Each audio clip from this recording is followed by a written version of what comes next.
Hello and welcome to another review here at Frontline Model Hobbies. Yes, another one. Ooh. Anyway, I think you might have already guessed it, but we have the Bf110E, and you've got to pronounce this bit right, NACHTJAGER! Because it's German and you've got to be pissed off with everything. But anyway, this is by Dragon in 48 scale, and I was not shocked, but taken aback when this version came out, this very boxing. And it was 2020 when this came out. But anyway, the original boxing was the D3, and that came out in 2010 by Dragon, and that was a complete new tool. But anyway, so without further ado, let's have a look inside the box. Okay, so even though this is quite a new kit in the way box anyway, it's not quite your usual digital art on the front. It's proper old school looking nice artwork, so either way it still looks cool. So on opening the box lid, we're greeted obviously with the instructions, some nice packaging there, even though there's a couple of screws in that one. We've got a couple of screws in that one for the wings and everything, and then we've got a few bits and bobs, so we've got some extras there. Some photo etched, the decals, and then the clear parts. So not a lot, to be honest with you, but either way, bear with me 2 seconds and I'll show you the instructions. Now, this being Dragon instructions, you've got your sprue callouts on the front main page, and there's some blacked out areas there, or blued out areas in this case. Take for note these, which are the bracings for the fuel tanks. Thing is, you don't get any fuel tanks in the kit. No, you don't. So there's no reason for adding them because it's a night fighter version. But anyway, so one thing to note about Dragon instructions are they're a pull-out, which I must admit I don't like, and it usually pisses me off. So either way, we'll gloss over that. So step one, as you can see, it's quite comprehensive. You're going into the cockpit, putting all the seat belts and everything together. I have got the 30-second Big Brother Dragon version, and it looks very similar, if not exactly the same in how it goes together. So if that's the case, it's going to look awesome, and I do mean awesome when this is painted and weathered up. Putting the side walls together, putting the top comb in with the framing for the canopy, then you're putting all the canopies together, and then you're putting this really nice front machine gun bay in there with the 12.7, I think it is, machine guns ×4 into there, which is quite cool. Over the page, then you put in this bottom half in with the wing frame together.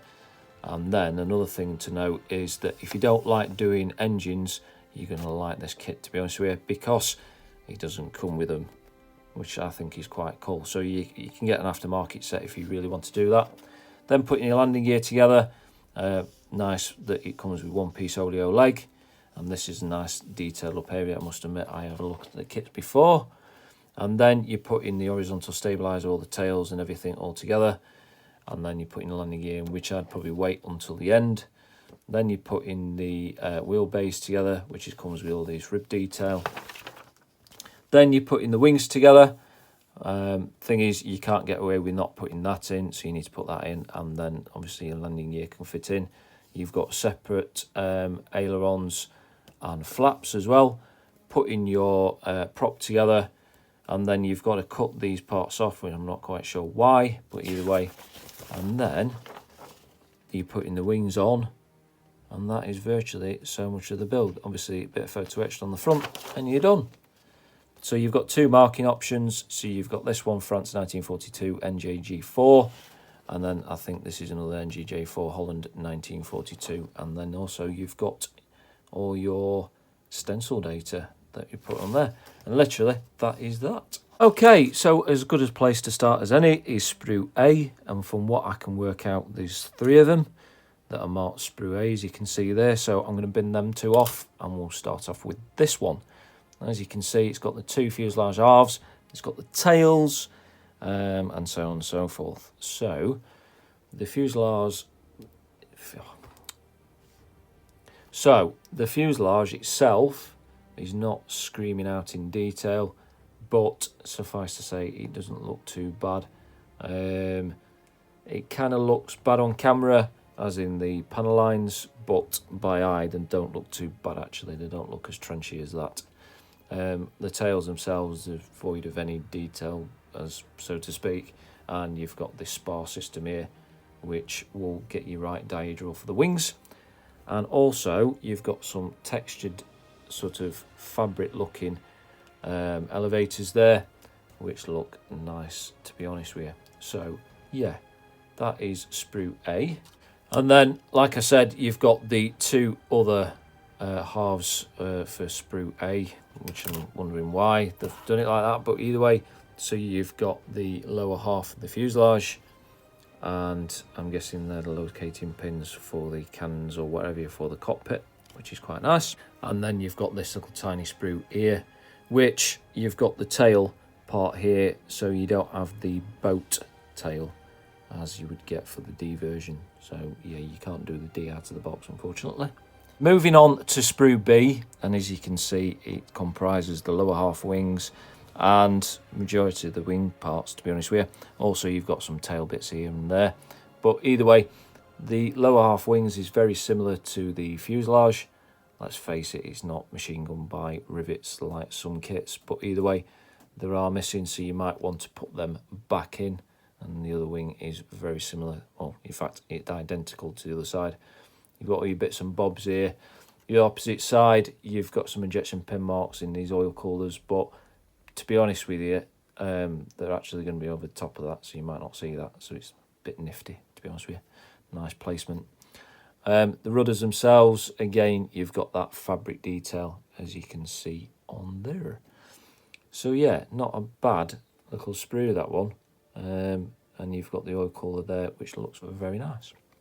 Moving swiftly on to Sprue C, and as you can see, it's got the rest of the other parts for the wing top halves. You've got the flaps, ailerons, and let's face it, you're not going to be surprised to see that it's exactly the same for the top as it was for the bottom and the fuselage. So next to no rivet detail, but there again, you can put it in yourself. You've got that fabric detail, which is on the flaps, lower halves, so I'm wondering why it's on there. You've got it on the ailerons. So yeah, the ailerons are one piece, and there's no injection pin marks on either side, which is very nice. But either way, you're never going to see any of that whatsoever at all anyway. And one thing to note is you do have to cut this bit out, which you see a cut line there to open up the slats, so you can do that if you so wish.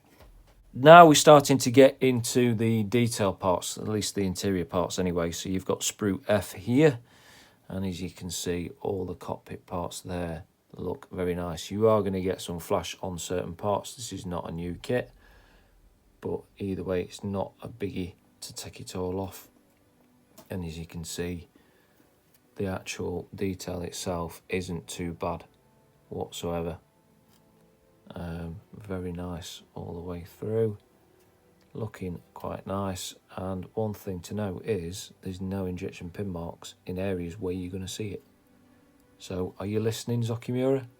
That's how you do a sprue. That's how you do a sprue. Next up, we have Sprue K, which you can see comprises everything for the landing gear, the gear bays, and you've got the exhaust on there, and these bits here, which you're not going to use, which would be for the fuel tanks, but you don't get them. But either way, so these are the gear bays. They look pretty good out of the box. Obviously, they're not going to hold up to anything what any aftermarket company can do, but a nice bit of wiring in there should look cool. These are obviously your parts which you'll put in the gear bay on the side walls, and there's no injection pin marks on either side of that whatsoever. Are you listening, Zokimura? There's not even both sides of these rear firewalls, which, yeah, you won't see one of the sides. But either way, landing gear, one piece, but you don't get weight on wheel for the tyres, which is, it is what it is. But either way, nice little sprue, that one. Like I said, Zokimura, are you watching? And also, forgot to mention, is you don't get drilled out exhausts, which is probably a downer, but you can get some aftermarket ones or drill them out yourself. Next is Sprue H, so there's ×2 here, so obviously we'll just have a look at one of them. And obviously you get everything for the prop, you get the spinner on there, and you've got this plate here, which the two exhaust racks will literally plug into. And you've got the one-piece cowling there, which technically those 3 round rings there, innuendo time again. Quite a bit silly, silly, silly. Right, get on with it. Should be drilled out. So they should not be solid. They're for the actual engine instruments, which is actually on the engine itself. And then that's your one-piece lower half, which is quite nice. Bit of flash on there, but either way, props look pretty good. Don't look too bad, to be honest with you. But I'm not too genned up on the shape of them. They could be right, they could be wrong. But either way, nice little sprue. And last for the major sprues, you've got this one, which is Sprue L. Got it upside down. And you've got the machine guns on there. And you've got the front top cowling piece for this part here, for the front nose. And this wobbly bit is the actual nose, which is just hanging by a thread. So I'm going to take that off. And yeah, some nice detail on there. Literally straight out of the box. So literally the gun bay like this would just slot into this like so, and look really nice straight out of the box. The machine guns themselves, you've got the springs in there, so a nice little bit of detail. And also, if I get it in there, there we go, they're drilled out, every single one of them. So nice bit of moulding in this one. Again, no injection pin marks where you don't want it. So nice sprue, that one. Last but not least, for the clear parts, you've got 2 distinct styles. So you can either do a closed one or you can do an open one. And I know which one I'd rather do is the open one. But either way, the actual clear parts themselves is clear, as you can see. There is some slight scratching on there, maybe from the bag. But to be fair, I've always said that World War II Luftwaffe, especially Luftwaffe ones, was scratched to hell. But either way, look very nice, to be honest with you. Don't look too bad, but again, there's scratches on that one. So that is the clear parts. Now, for the little trinkets that you get, so you've got this quite cool looking camera, as you can see there. And also, what I'm thinking, I've been looking for the figure and seeing if he's lost his hands, but it's not. I'm guessing obviously they're gloves. Gloves that are full. Either way, but you've got 2 hands there. It's a bit freaky. Unless you want to do like the Addams family and have it crawling across the wing. So, yeah, quite nice then. And also, one thing to know is you do get some seat belts in there. You get the DF loop in there. And also you get this little tiny bit of photo etch, which I think is for the front nose. For either I think it's the gun camera or whatever. But either way, you get that little piece. And again, Zokimura, if you're listening, this is a lot cheaper kit than what you've got and what you've released, and it comes with photo etch seatbelts. Take note, eh, lads?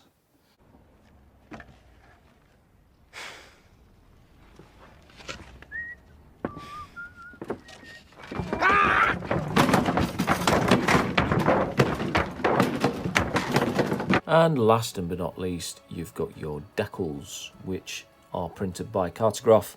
They're nice and thin in a way, in a fashion. But yeah, you've only got 2 schemes there, but I must admit, out of the 2, you're going to do it the sharp mouth, which is obvious. It's a given, isn't it? Really, you're going to do that one.